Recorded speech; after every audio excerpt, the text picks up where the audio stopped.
Teymuraz, Nə olub az? nə olacaq? Gəl gör bacın uşaqları aboyu nə günə qoyub. Nə çəkiblər ki bura? Bilmirəm, itdi, pişikdi, qohum əqrabalarındır. Bax gör nə çəkiblər. Hə, ağzını da açın belə, sənin qoxmaq qələbələndi. Çəkib də, uşaq nə üçündür? Belə uşaq olar, elə bir meşədən çıxıblar. Ta böyütmə. Gəl gedək Mr. Dekora aboy alaq, vıraq getsin. Qara gözlüm mənim, gülər üzlüm mənim, yar qara gözlüm mənim, heyranam sənə, qara gözlərinə.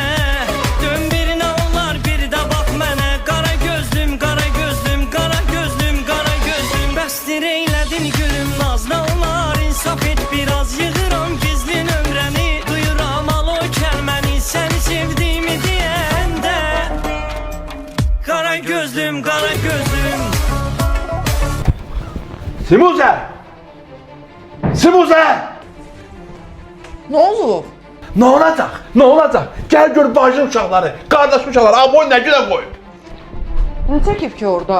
Bilmirəm nə çəkib, ilandı, qurbağadı, bəlkə qohum ağrabandı, hə, xəbərim yoxdur. Nə şişirdir səni?